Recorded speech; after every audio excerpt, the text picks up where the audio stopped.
Hello et bienvenue dans Expression Young, l'émission pour les jeunes, par les jeunes. Alors dans cette émission aujourd'hui, j'ai le plaisir d'accueillir Nadia Pokal, une autrice fervente de littérature depuis qu'elle sait lire et surtout ancienne adepte du développement personnel.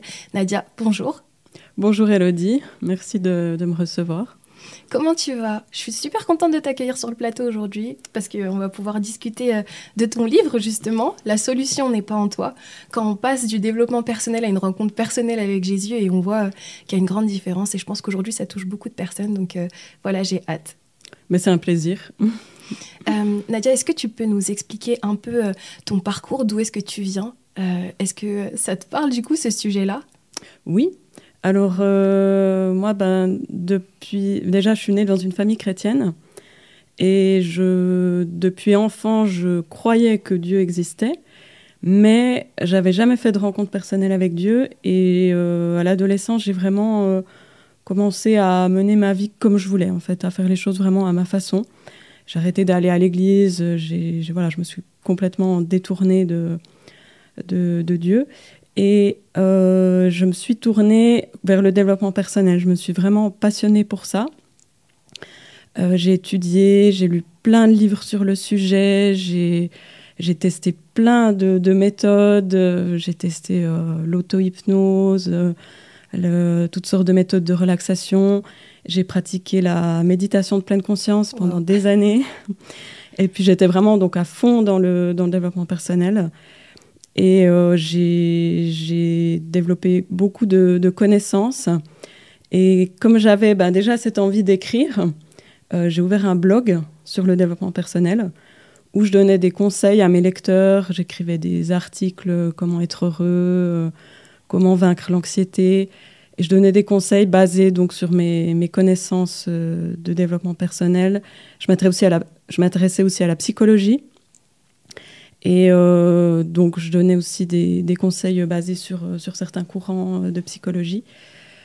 Et voilà, donc j'ai baigné pendant des années dans ce milieu-là, mais tout a changé en 2021, quand j'ai rencontré Jésus. Et là, j'ai vu les choses sous un tout autre jour. Waouh, ça nous fait toujours cet effet-là, j'ai l'impression. Parce que tu dis avoir été très longtemps dans le développement personnel, avoir testé beaucoup de méthodes. Mais au final, est-ce que ces méthodes-là fonctionnaient sur toi-même? Est-ce que, je pense que tout être humain a besoin de remplir quelque chose. En fait, on dit qu'on a comme un vide à l'intérieur de nous qui est en recherche de Dieu. Est-ce que toi, tu arrivais à être pleinement heureuse malgré tous les conseils que tu donnais aux autres pour vaincre l'anxiété ou ce genre de choses? Alors justement, effectivement, j'ai remarqué qu'il y avait toujours un manque. Je pensais que j'étais très épanouie. Je pensais que c'est vrai que j'avais vu des améliorations dans ma vie. Il y a des choses qui allaient mieux. J'avais pu atteindre des objectifs, mais il y avait toujours quelque chose qui me manquait. Et puis, j'ai remarqué qu'il fallait toujours que je cherche une nouvelle approche. C'est ça. C'est comme si à chaque fois, on n'était jamais satisfait pleinement. Il faut toujours revenir, remettre une couche, intensifier la chose pour avoir constamment cette un peu adrénaline, en fait. Oui, c'est ça. Puis des fois, je me disais, cette fois, j'ai trouvé une super approche. Je crois que cette fois, vraiment, je suis comblée. Et puis, à un moment, j'étais contente. Puis tout d'un coup, déçue. Ouais, il fallait autre chose. Donc, c'était sans fin. Et puis, surtout, à un moment donné, tout a été complètement remis en question parce que alors que je pensais justement être épanouie et que je donnais des conseils aux gens, j'ai commencé à avoir des insomnies, mais très, très, très sévères, très graves. Et là, ça m'a remis complètement en question parce que je me suis dit, mais je donne des conseils aux gens, comment atteindre le bien-être. Et moi-même, j'étais dans un état d'épuisement désastreux. Et là, j'ai vu que toutes les méthodes que je pratiquais, ça ne fonctionnait pas. Waouh! Et c'est fou parce que tu en parles dans ton livre. On voit que le personnage principal est vraiment à la quête du soi, du perfectionnisme. Elle fait carrière dans son travail. Elle veut encore monter des échelons. C'est vrai qu'elle a une routine. Tous les matins, elle s'impose vraiment des choses. Et puis, à un moment, on voit que son corps dit stop, en fait. Et progressivement, elle commence aussi même des fois à ne pas dormir la nuit quand elle essaye de trouver des méthodes pour s'en sortir, pour pallier au fait qu'elle faisait des malaises même quand elle était au travail. Et c'est vrai que même dans les solutions qui sont présentées dans le livre, qui sont de base humaine, elle n'a pas l'air de trouver la réponse à sa question de comment est-ce que je vais m'en sortir, comment est-ce que je vais guérir. Est-ce que toi aussi, du coup, tu as traversé quelque chose comme ça? Exact, oui, c'est vraiment inspiré de mon expérience. Alors, c'est pas mon histoire à moi, parce que là, c'est une histoire où elle fait des malaises. Moi, c'était de l'insomnie. Mais c'est vraiment ce que j'ai vécu, parce que j'ai perdu le contrôle à un moment donné. C'est vrai que moi aussi, j'étais très disciplinée. J'avais vraiment une routine. Tous les matins, je me levais tôt pour faire plein d'exercices de développement personnel, de relaxation, de méditation aussi. Et puis, j'avais toute cette discipline. J'avais comme une vie très maîtrisée. Et avec ces insomnies, j'ai vu une perte de contrôle. Et je me suis dit, mais en fait, j'ai senti que je pouvais perdre même ma santé mentale. Parce qu'en dormant 1 heure par nuit, c'est compliqué, quoi. Et là, je me suis dit, mais je croyais tout maîtriser. Mais en fait, non, je ne maîtrise rien. Et du coup... ça, c'est quelque chose que je comprends, mais quand tu faisais ces insomnies, comment tu te sentais? Est-ce que tu avais peur? Tu sais pourquoi tu ne dormais pas? Qu'est-ce qui se passait vraiment? Parce que nous, peut-être, on appellera ça peut-être un combat spirituel, et le fait qu'on soit attaqué dans notre sommeil ou autre. Qu'est-ce qui se passait pour toi? Comment tu le vivais? Oui, alors c'était vraiment spirituel, mais je l'ai compris par la suite, parce que j'avais, en fait, au moment où je m'endormais, je me réveillais en sursaut. Et puis, ça peut arriver, mais moi, ça m'arrivait 15 fois de suite. Et du coup, je pouvais même plus m'endormir. C'était un cauchemar, c'était horrible. Et je sentais des fois des présences, une oppression. J'avais l'impression, des fois, qu'il y avait quelqu'un dans ma chambre. C'était vraiment bizarre. Et sur le moment, moi, je croyais que c'était vraiment quelque chose de physique. Je n'étais pas encore... spirituellement voilà. éveillée. Mais après coup, j'ai compris que c'était spirituel et que c'est venu à cause de la méditation de pleine conscience. Ok. Et d'accord. Je veux bien que tu développes sur ce que c'est, du coup, la méditation de pleine conscience, parce que si je me souviens bien, c'est toujours le processus de se vider du soi, en gros, pour se remplir après d'autres choses. Mais c'est impressionnant quand même comment ces méthodes-là veulent qu'on se vide de nous-mêmes pour ensuite se remplir avec du soi, en fait. Alors que c'est pas du tout ce que Dieu nous demande. Lui, il nous demande d'être rempli de sa présence. Et il faut que nous, on diminue pour que lui puisse prendre toute la place. Oui. Donc, je veux bien que tu développes sur ça, s'il te plaît. Oui. Alors, c'est exactement ça, la méditation de pleine conscience. Il s'agit de faire le vide. On essaye de se mettre dans une posture d'observation. On va observer ses pensées, observer son propre corps. Et j'ai remarqué, quand je me réveillais en sursaut, je me suis dit, mais cette posture d'observation, c'est depuis là que ça me réveille. Et c'est là que j'ai compris le lien entre la méditation de pleine conscience et mes insomnies. D'accord. Donc c'est pour ça que je veux dire, c'est une méthode qui est vraiment très dangereuse. Maintenant, on banalise ça, on veut mettre ça un peu partout, même dans les écoles, j'ai entendu qu'on voulait proposer. Oui, il y en a. Même des cours de yoga. Oui. Et pourtant, c'est très, très dangereux parce que ça donne un accès au monde spirituel. Quand on fait le vide, ça donne l'occasion d'être rempli, mais la question, c'est rempli par quoi? Oui, c'est ça, rempli par quoi? Et quand on accède au monde spirituel sans passer par Jésus, on n'est pas couvert. On n'est pas couvert. C'est ça. Parce qu'il est comme une protection, en fait, finalement, dans le monde spirituel. Et c'est pour ça l'importance du sang de Jésus constamment sur nous, en fait, en tant que chrétiens. Waouh. Et ce que j'ai beaucoup aimé, c'est dans ton livre, la douceur avec laquelle tu la portes. Parce que c'est vrai que, déjà, j'aimerais savoir aussi pourquoi l'amener comme un roman, parce que c'est vrai qu'il existe plein de témoignages, comme on expliquait tout à l'heure. Mais pourquoi l'amener sous format de roman, peut-être pour toucher un plus grand nombre de personnes? Oui, alors j'ai eu à cœur de faire ça sous forme de roman. J'ai vraiment essayé de chercher la volonté de Dieu. Je voulais témoigner, mais je voulais voir vraiment qu'est-ce que Dieu voulait que je fasse. Et c'est ça qui m'est venu, et je crois que c'est parce que des témoignages, on en trouve déjà beaucoup, des livres de témoignages. Et là, c'est une autre forme qui peut toucher d'autres personnes, parce que je crois que quand on est dans le divertissement, on peut être plus ouvert. On peut un peu... Il y a comme des barrières qui tombent. On le prend moins personnellement. On peut être plus... des fois, on se braque. Oui. Moi, je sais que quand j'étais...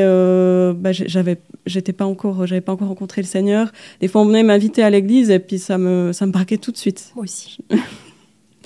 Donc là, avec l'art, en fait, c'est une façon un peu plus douce, justement. Je pense que c'est une bonne façon de communiquer un message aussi important.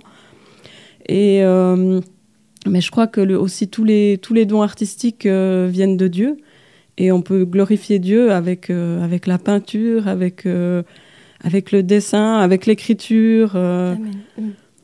Des fois, dans le milieu chrétien, on voit un peu que la musique. Alors bien sûr, il y a la musique, c'est très important, mais je crois que toutes les formes d'art sont des moyens aussi de communiquer et de glorifier Dieu. Et en tout cas, dans ce livre, c'est très bien amené et Dieu a sa place, même s'il n'est pas cité à tous les recoins et toutes les phrases, c'est vrai qu'il est jamais absent parce qu'on le voit, même quand le personnage ne le choisit pas encore, il reste là à travers ces messages mystérieux que reçoit le personnage principal ou encore cette nouvelle collègue qui arrive dans son travail et qui, elle, est chrétienne. Et en fait, ce qui est important de se souvenir, c'est qu'elle voit qu'il y a quelque chose en plus avec cette nouvelle collègue, mais elle n'arrive pas à savoir quoi et elle peut facilement rentrer dans la comparaison. Peut-être qu'avec moi, il y a quelque chose qui ne va pas, alors que ça n'a rien à voir avec juste cette collègue-là, c'est qu'en elle, il y a quelque chose qui est plus grand qu'elle et elle a du coup le Saint-Esprit, elle a Dieu. Et j'ai aimé en fait comment tu l'as amenée avec douceur, même quand elle ne dort pas la nuit. Tu vas pas directement dire elle est oppressée ou autre, elle s'interroge. C'est vrai qu'elle sent des présences bizarres, mais tu restes quand même douce pour ne pas effrayer le lecteur et j'ai aimé cette approche-là. Est-ce que c'est comme ça que toi, le Seigneur t'a rencontré ou est-ce que c'était plutôt doux, plutôt violent? Comment s'est passée ta rencontre avec Jésus? Oui, c'est vraiment inspiré aussi de ce que j'ai vécu. Parce que j'ai réalisé que du coup, j'ai rencontré Jésus à l'âge de 36 ans, alors que j'étais née dans une famille chrétienne. J'avais entendu l'évangile je ne sais pas combien de fois. Est-ce que tu l'avais vraiment entendu? Mais je pense, maintenant, je me dis, mais comment j'ai pu aller tant de fois à l'église et ne pas voir, en fait. C'est incroyable. C'est la même chose. Mais je me dis, Dieu a toujours été patient. Il a toujours été là, même que je l'ai rejeté complètement. Alors que je savais qu'il existait, au fond je le savais, mais je l'ai complètement renié, j'ai voulu tout faire à ma façon et j'ai vu après coup qu'il avait toujours été là, à quelque part. Et j'ai vu aussi tellement de fois où il m'avait envoyé aussi des personnes, il y avait des gens qui étaient venus témoigner vers moi, il y avait des gens qui étaient venus m'inviter à l'église. J'ai repensé après, je me suis dit mais c'est dingue en fait. Et il a été vraiment patient avec moi. Et finalement, je l'ai rencontré, c'était sur YouTube. C'était, il a fallu ça parce que moi aussi, je me braquais avec une approche très directe. Donc, c'est sur YouTube où je passais beaucoup de temps à chercher des vidéos de développement personnel. Où une fois, je suis tombée sur une vidéo de la chaîne MCI TV. Et puis là, le pasteur a dit exactement ce que j'avais besoin d'entendre. Il a dit, mais croire en Dieu, ça ne suffit pas. Croire qu'il existe, ça ne suffit pas. Même les démons croient que Dieu existe. Et il a dit, pour vraiment voir l'intervention de Dieu dans sa vie, il faut lui donner sa vie. Il faut vraiment prendre la décision de plus faire sa vie par soi-même, mais de laisser Dieu prendre les rênes. Complètement, tout ce qui est différent avec le développement personnel. C'est tout l'opposé, oui. Oui, c'est ça qui encourage à être autosuffisant, à trouver les réponses par soi-même, à dépendre de personne. Alors que quand on donne sa vie à Jésus, c'est vrai qu'il y a du coup cette dépendance à Dieu. Tu ne fais plus rien par toi tout seul. Tu veux que son esprit te guide et tu dois constamment être renouvelé dans ton intelligence. D'ailleurs, par rapport au renouvellement d'intelligence, parce que toi, tu disais que tu avais acquis beaucoup de connaissances en développement personnel. Comment ça s'est passé? Parce que du coup, tu as dû tout désapprendre pour réapprendre la vérité de la parole de Dieu. Mais est-ce qu'aujourd'hui, il y a des choses qui te servent encore dans ce que tu as appris par le passé? Comment tu le vis aujourd'hui? Oui. Alors, j'ai décidé, en fait, quand j'ai rencontré Jésus, ce que je peux dire, c'est que je pensais connaître la paix, parce que j'avais, avec les méthodes de relaxation, des fois, j'avais une forme d'apaisement, je pensais que c'était ça, la paix. Mais dès que j'ai donné ma vie à Dieu, j'ai pris vraiment cette décision j'ai eu un sentiment de paix qui est venu sur moi, Amen. mais incroyable. T'as Vraiment, l'impression que tu n'as plus besoin de porter ta vie. Mais je peux pas décrire ça, c'était vraiment, mais ça m'a bouleversée, ça m'a complètement chamboulée et ça a ridiculisé tout ce que j'avais connu dans le développement personnel. En fait, j'ai vraiment... Et ça m'a aidé à tout remettre en doute. Et j'ai vraiment pris la décision, j'ai dit à Dieu, mais en fait, je ne connais rien. Je renonce à tout ce que j'ai appris jusqu'à maintenant, je veux tout recommencer de zéro, je veux tout réapprendre. Et Dieu m'a vraiment aidée là-dedans. J'ai mis de côté tout le développement personnel, j'ai arrêté net toutes les pratiques que je faisais, j'ai tout stoppé du jour au lendemain. Et puis j'ai arrêté d'écouter quoi que ce soit qui venait du développement personnel. Je me suis vraiment complètement détournée. C'était nécessaire de prendre ce recul.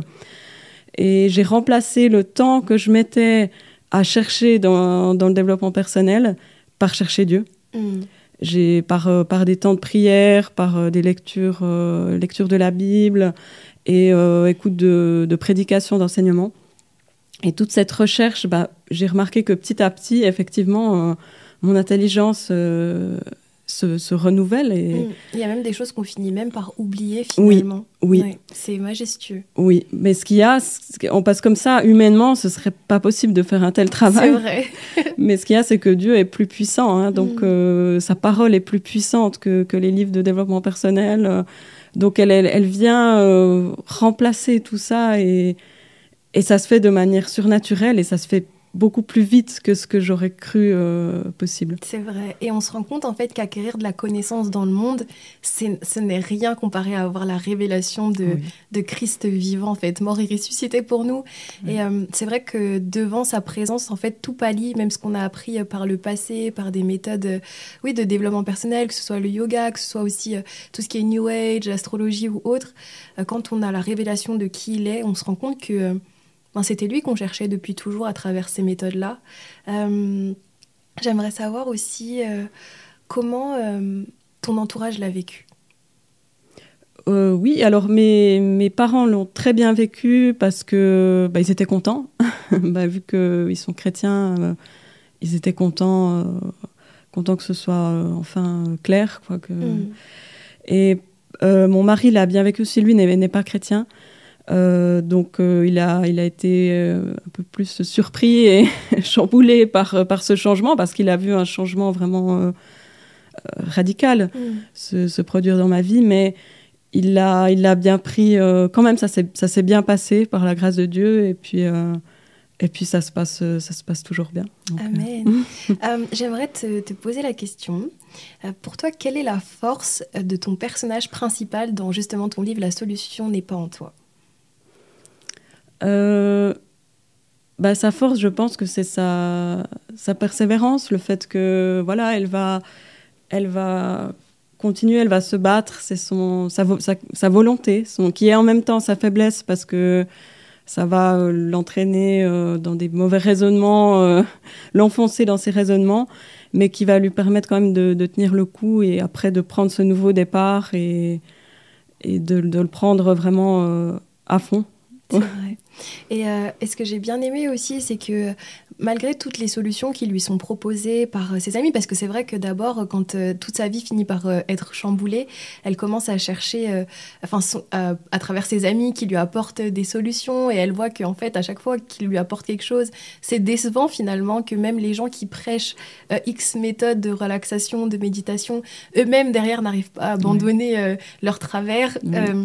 Mais ce qui était intéressant avec elle, je trouve, c'est que elle a toujours voulu savoir c'était quoi la vérité. Oui. Donc, pour elle, c'était pas suffisant quand on lui apportait une solution faite de l'être humain, en fait, parce que il manquait quelque chose. Et j'ai vraiment à cœur de dire que finalement, quand on recherche vraiment la vérité, est-ce qu'on finit pas par se heurter à Jésus, finalement, qui lui est cette vérité? Oui, je crois que c'est vraiment ça. Celui qui cherche trouve. Et quand on veut vraiment savoir, si vraiment on veut savoir, mais est-ce que Dieu existe? Est-ce que Jésus est la vérité? Si sincèrement on veut le savoir, Dieu va se révéler, c'est sûr.